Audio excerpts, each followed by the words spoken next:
अभी कुछ दिन पहले ही केंद्र सरकार ने एक और फैसला किया है।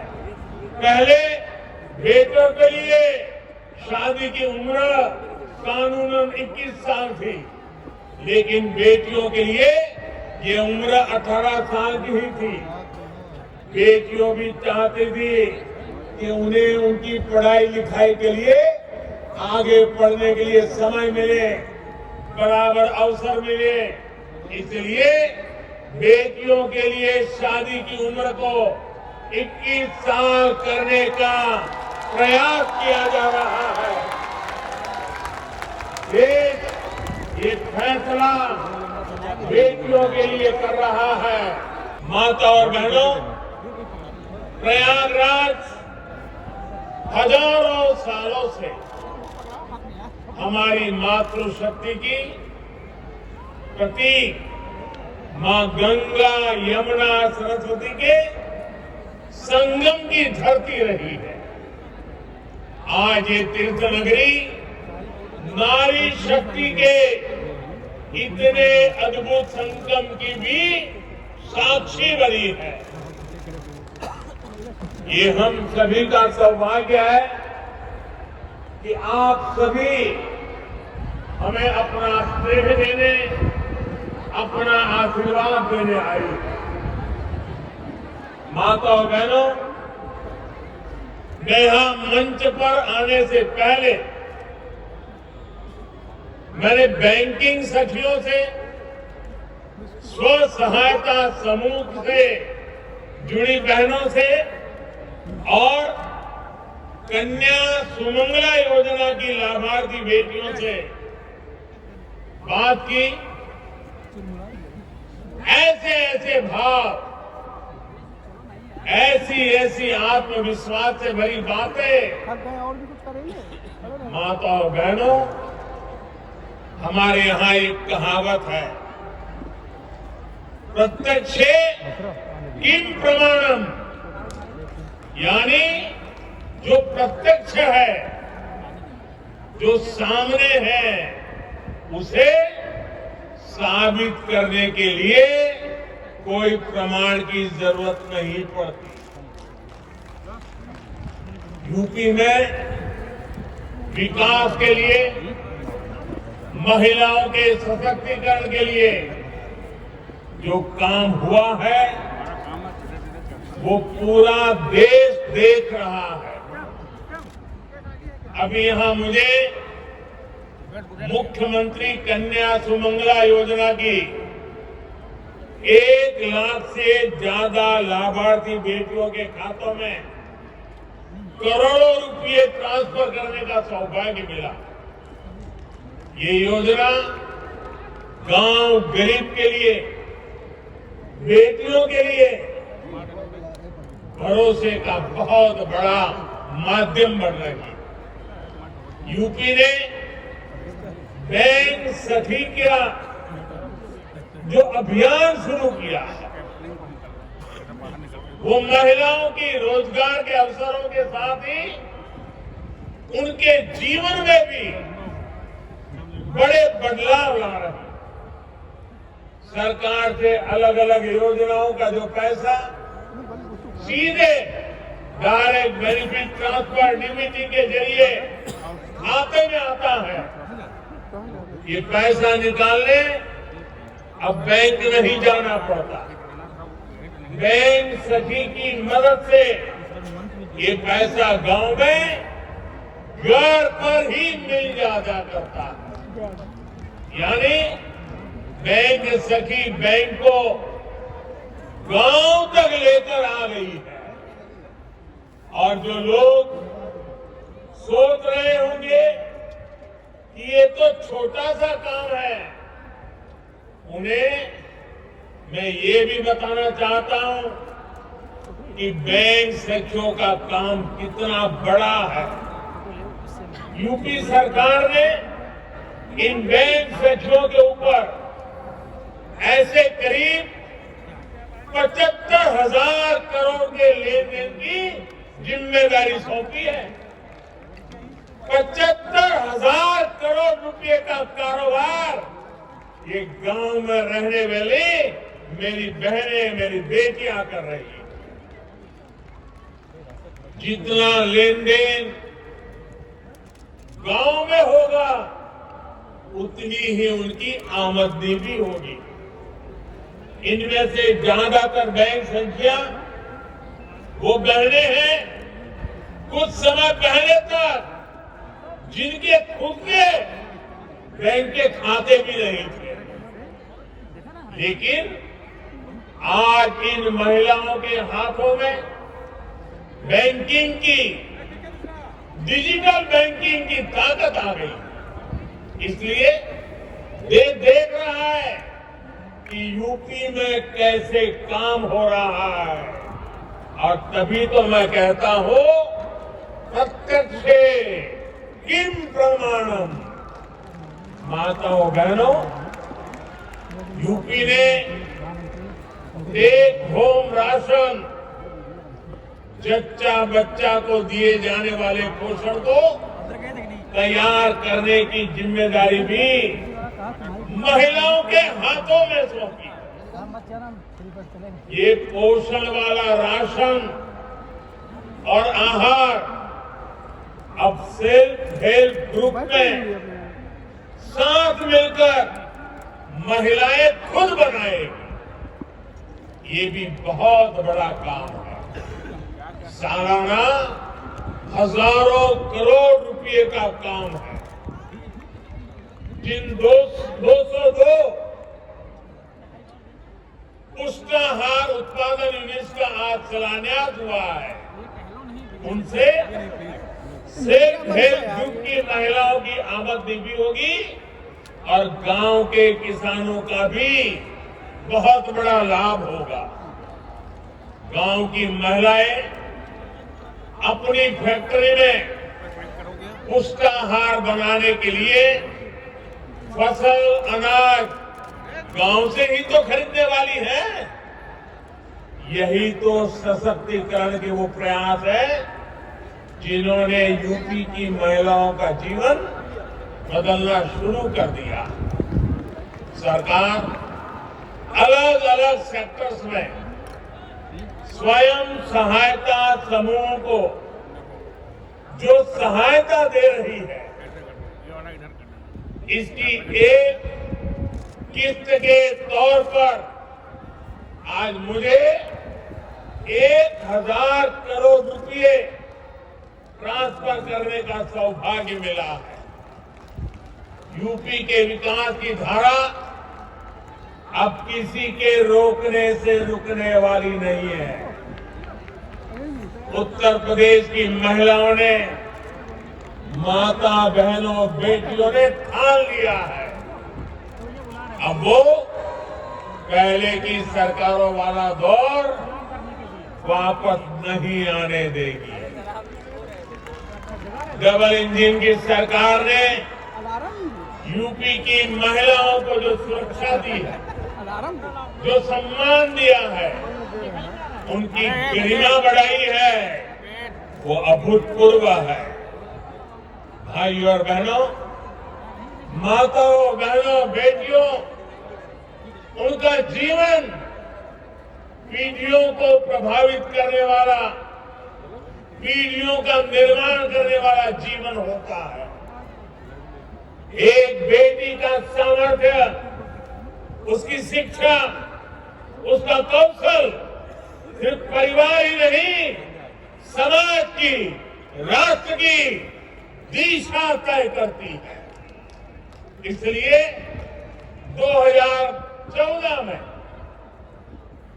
जब हमने मां भारती के बड़े सपनों, बड़ी आकांक्षाओं को साकार करने का बीड़ा उठाया, तो सबसे पहले देश की बेटी की विश्वास को नई ऊर्जा देने का प्रयास शुरू किया। इसलिए हमने बेटी के जन्म से लेकर जीवन के चक्र में हर अवस्था में महिलाओं को सशक्त करने के लिए योजनाएं बनाई, अभियान चलाए। साथियों, बेटियां कोख में ही ना मरी जाए, वो जन्म ले, इसके लिए हमने बेटी बचाओ बेटी पढ़ाओ अभियान के माध्यम से समाज की चेतना को जगाने का प्रयास किया। आज परिणाम ये है कि देश के अनेक राज्यों में बेटियों की संख्या में बहुत वृद्धि हुई है। प्रसव के बाद भी बिना चिंता के अपने बच्चे की शुरुआती देखरेख करते हुए मां अपना काम जारी रख सके, इसके लिए महिलाओं की छुट्टी को 6 महीने किया गया है।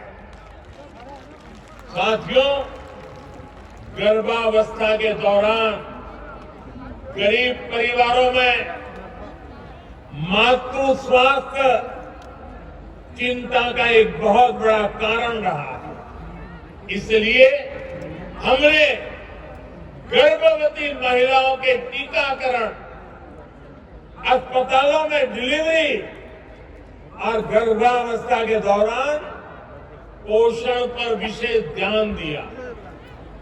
प्रधानमंत्री मातृ वंदना योजना के तहत गर्भावस्था के दौरान 5,000 रुपये महिलाओं के बैंक खाते में जमा किए जाते हैं ताकि वो उचित खान पान का ध्यान रख सकें। अभी तक 2 करोड़ से ज्यादा बहनों को लगभग 10,000 करोड़ रुपए दिए जा चुके हैं।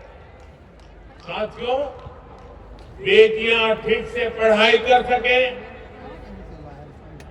उनको स्कूल बीच में ना छोड़ना पड़े, इस पर भी हमने लगातार काम किया।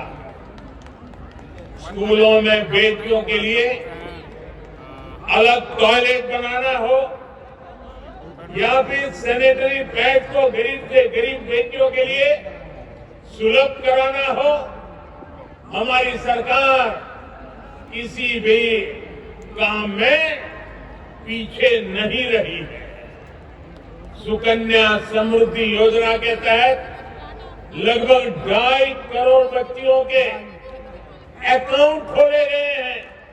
ये पैसा बड़े होने पर उनके सपनों को पूरा करे, उसके लिए इस पर ब्याज दर भी ऊंची रखी गई है। स्कूल कॉलेज के बाद करियर से लेकर गृह गृहस्थी तक भी हर कदम पर महिलाओं की सुविधा और स्वास्थ्य का ध्यान रखा जा रहा है। स्वच्छ भारत मिशन के तहत करोड़ों शौचालय बनने से, उज्ज्वला योजना के तहत गरीब से गरीब बहनों को गैस कनेक्शन की सुविधा मिलने से, घर में ही नल से जल आने से बहनों के जीवन में सुविधा भी आ रही है और उनकी गरिमा में भी वृद्धि हुई है। साथियों, आयुष्मान भारत योजना के तहत भी सबसे अधिक लाभ अगर किसी को हुआ है तो वो हमारी बहनें ही है। चाहे वो अस्पतालों में डिलीवरी हो या फिर दूसरा इलाज, पहले पैसे के अभाव में बहनों के जीवन पर संकट रहता था। अब 5 लाख रुपए तक के मुफ्त इलाज की सुविधा मिलने से उनकी ये चिंता दूर हो गई है। माताओं बहनों, भारतीय समाज में हमेशा से माताओं बहनों को सर्वोपरि दर्जा दिया गया, लेकिन आज एक सच्चाई की तरफ भी मैं आपका, पूरे देश का ध्यान दिलाना चाहता। हमारे यहां परंपरा से सदियों तक, दशकों तक ऐसी व्यवस्था रही कि घर और घर की हर संपत्ति को केवल पुरुषों को ही अधिकार समझा जाने लगा। घर है तो किसके नाम? पुरुषों के नाम। खेत है तो किसके नाम? पुरुषों के नाम। नौकरी दुकान पर किसका हक? पुरुषों का। आज हमारी सरकार की योजनाएं इस असमानता को दूर कर रही है। प्रधानमंत्री आवास योजना इसका सबसे बड़ा उदाहरण है। प्रधानमंत्री आवास योजना के तहत जो घर दिए जा रहे हैं वो प्राथमिकता के आधार पर महिलाओं के ही नाम से बन रहे हैं। अगर मैं यूपी की ही बात करूं तो यूपी में 30 लाख से अधिक घर पीएम आवास योजना के बनाए गए। इनमें से करीब 25 लाख घरों की रजिस्ट्री में महिलाओं का ही नाम है। आप अंदाजा लगा सकते हैं, पहली बार यूपी में 25 लाख महिलाओं के नाम उनका घर हुआ है। जिन घरों में पीढ़ियों से किसी महिला के नाम पर कोई संपत्ति नहीं थी, आज वो पूरे के पूरे घर किसी महिला के ही नाम है। यही तो होता है महिलाओं का सशक्तिकरण, सच्चा सशक्तिकरण। यही तो होता है विकास। माताओं बहनों, मैं आज आपको एक और योजना के बारे में बताना चाहता हूं। ये योजना है केंद्र सरकार की स्वामित्व योजना। स्वामित्व योजना के तहत देश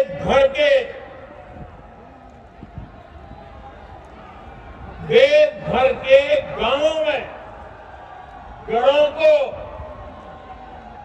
जमीनी के ड्रोन से तस्वीर लेकर घर के मालिकों को प्रॉपर्टी के कागज दिए जा रहे हैं। घरौनी दी जा रही है। ये घरौनी देने से घर की महिलाओं को प्राथमिकता दी जा रही है। अगले कुछ वर्षों में उत्तर प्रदेश के गांव में योगी जी की सरकार हर घर की मैपिंग कराकर ऐसे ही घरौनी देने का काम पूरा कर लेगी। फिर जो बने हुए घर हैं उनके कागज में भी घर की महिलाओं का नाम होगा, घर की माताओं का नाम होगा। साथियों, रोजगार के लिए, परिवार की आमदनी बढ़ाने के लिए जो योजनाएं देश चला रहा है उसमें भी महिलाओं को बराबर का भागीदार बनाया जा रहा है। मुद्रा योजना आज गांव-गांव में गरीब परिवारों से भी नई महिला उद्यमियों को प्रोत्साहित कर रही है। इस योजना के तहत मिले कुल ऋण में से लगभग 70% महिलाओं को दिए गए हैं। दीनदयाल अंत्योदय योजना के जरिए भी सेल्फ हेल्प ग्रुप की और ग्रामीण संगठनों से जोड़ा जा रहा है। महिला स्वयं सहायता समूह की बहनों को तो मैं आत्मनिर्भर भारत की चैंपियन मानता हूं। मैं स्वयं सहायता समूह असल में राष्ट्र सहायता समूह है। इसलिए राष्ट्रीय आजीविका मिशन के तहत 2014 से पहले के 5 वर्षों में जितनी मदद दी गई, बीते 7 साल में उसमें लगभग 13 गुना बढ़ोतरी गई है। 13 गुना बढ़ोतरी। हर सेल्फ हेल्प ग्रुप को पहले जहां 10 लाख रुपए तक का बिना गारंटी का ऋण मिलता था, अब ये सीमा भी दोगुनी यानी 20 लाख की गई है। माता और बहनों, शहर हो या गांव, महिलाओं के लिए हमारी सरकार हर छोटी बड़ी मुश्किलों को ध्यान में रखते हुए फैसले ले रही है। कोरोना के इस कालखंड में आपके घर का चूल्हा जलता रहे, इसके लिए मुफ्त राशन देने की व्यवस्था हमारी ही सरकार ने की है। महिलाएं रात की पाली में भी काम कर सके, इसके लिए नियमों को आसान बनाने का काम हमारी ही सरकार ने किया। खदानों में महिलाओं के काम करने पर जो कुछ बंदिश थी वो हमारी ही सरकार ने हटाई है। देश भर के सैनिक स्कूलों के दरवाजे लड़कियों के लिए खोल देने का काम हमारी सरकार ने किया है। रेप जैसे संगीन अपराधों की तेजी से सुनवाई के लिए हमारी सरकार देश भर में करीब 700 फास्ट ट्रैक कोर्ट स्थापित कर चुकी है। मुस्लिम बहनों को अत्याचारों से बचाने के लिए 3 तलाक के खिलाफ कानून हमारी सरकार ने बनाया है। साथियों, बिना किसी भेदभाव, बिना किसी पक्षपात, डबल इंजन की सरकार बेटियों के भविष्य को सशक्त करने के लिए निरंतर काम कर रही है। अभी कुछ दिन पहले ही केंद्र सरकार ने एक और फैसला किया है। पहले बेटों के लिए शादी की उम्र कानूनन 21 साल थी, लेकिन बेटियों के लिए ये उम्र 18 साल की ही थी। बेटियों भी चाहती थी कि उन्हें उनकी पढ़ाई लिखाई के लिए आगे पढ़ने के लिए समय मिले, बराबर अवसर मिले, इसलिए बेटियों के लिए शादी की उम्र को 21 साल करने का प्रयास किया जा रहा है। देश ये फैसला बेटियों के लिए कर रहा है, लेकिन किसको इससे तकलीफ हो रही है ये सब देख रहे हैं। भाई और बहनों, 5 साल पहले यूपी की सड़कों पर माफिया राज था। यूपी की सत्ता में गुंडों की हड़प हुआ करती थी। इसका सबसे बड़ा भुक्तभोगी कौन था? मेरी यूपी की बहन बेटियां थी। उन्हें सड़क पर निकलना मुश्किल हुआ करता था, स्कूल कॉलेज जाना मुश्किल होता था। आप कुछ कह नहीं सकती थी, बोल नहीं सकती थी, क्योंकि थाने गई तो अपराधी बलात्कारी की सिफारिश में किसी को फोन आ जाता था। योगी जी ने इन गुंडों को उनकी सही जगह पहुंचाया है। आज यूपी में सुरक्षा भी है, यूपी में अधिकार भी है। आज यूपी में संभावनाएं भी है, आज यूपी में व्यापार भी है। मुझे पूरा विश्वास है, जब हमारी माताओं बहनों का आशीर्वाद है, इस नई यूपी को कोई वापस अंधेरे में नहीं धकेल सकता। भाई और बहनों, आइए प्रयागराज की पुण्य भूमि से ये संकल्प लें, हमारा यूपी आगे बढ़ेगा, हमारा यूपी नई ऊंचाइयां छुएगा। आप सभी माताओं बहनों, आपके आशीर्वाद के लिए, आपके समर्थन के लिए और यूपी के आगे बढ़ाने में आपकी सहभागिता के लिए मैं फिर से एक बार आपको आदरपूर्वक नमन करता हूँ। आपका हृदय से बहुत बहुत धन्यवाद करता हूँ। मेरे साथ बोलिए भारत माता की, भारत माता की, भारत माता की। बहुत बहुत धन्यवाद। बहुत बहुत धन्यवाद माननीय, आपके प्रेरणादायी उद्बोधन के लिए। आपका सानिध्य, आपका सामीप्य हमेशा एक नई ऊर्जा का संचार कराता है और राष्ट्र निर्माण के स्वप्नों से जोड़ता है। जोरदार तालियों के साथ अपने प्रणाम मंच तक पहुंचाएं माननीय प्रधानमंत्री जी के चरणों में। कौन है? जय जय श्री राम।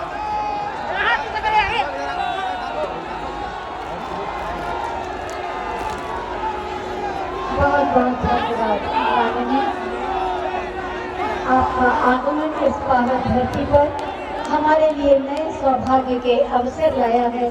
विकास के नए मार्ग प्रशस्त